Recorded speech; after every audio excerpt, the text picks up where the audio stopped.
यवतमाळ जिल्ह्यात एका शेतकऱ्याला एका झाडानं करोडपती बनवलंय। पुसद तालुक्यातील खुर्शी येथील केशव शिंदे असं या शेतकऱ्याचं नाव आहे। शिंदे यांच्या 7 एकर वडिलोपार्जित शेतात एक झाड आहे। 2013-14 ला हे झाड कशाचं आहे हे शिंदे परिवाराला माहितीच नव्हतं। 2013-14 मध्ये रेल्वेचा एक सर्वे झाला। त्यावेळी कर्नाटकातील काही लोक या रेल्वे मार्ग पाहण्यासाठी आले होते। तेव्हा त्यांनी हे झाड रक्तचंदनाचं आहे असं शिंदेंना सांगितलं। त्यावेळेस शिंदे परिवार एकदम चक्रावून गेलं।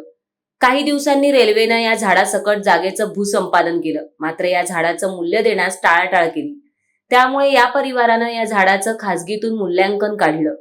त्यावेळेस त्याचं मूल्यांकन 4,97,00,000 रुपये निघालं, मात्र रेल्वेने ते देण्यास टाळाटाळ केली। त्यामुळे हे परिवार न्यायालयात गेलं।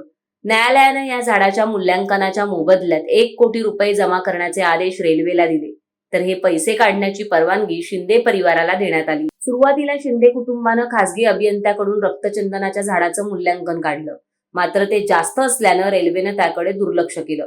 तेव्हा शिंदे यांनी हे प्रकरण उच्च न्यायालयात दाखल केलं। त्यानंतर रेल्वेनं उच्च न्यायालयाच्या आदेशानुसार न्यायालयात 1 कोटी जमा केले। पण या सर्व खटाटोपानंतर शिंदे कुटुंबीय मात्र आता करोडपती झालेत। मी पंजाब केशवराव शिंदे खडशी येथील रहिवासी असून आता नुकताच नागपूर हायकोर्टाने निकाल दिलेल्या याचिकेमधील हेच रक्तचंदनाचे झाड आहे। सध्या उन्हाळा असल्यामुळे सगळं पानझड झालेले आहे।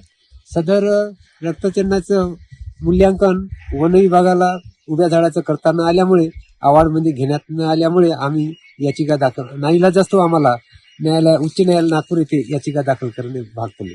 सदर याचिका दाखल झाल्यानंतर जवळपास 8-9 नोव्हेंबर 2024 ला याचिका दाखल केली होती आणि काल 9/3/2025 रोजी न्यायालयाने निकाल दिलेला आहे।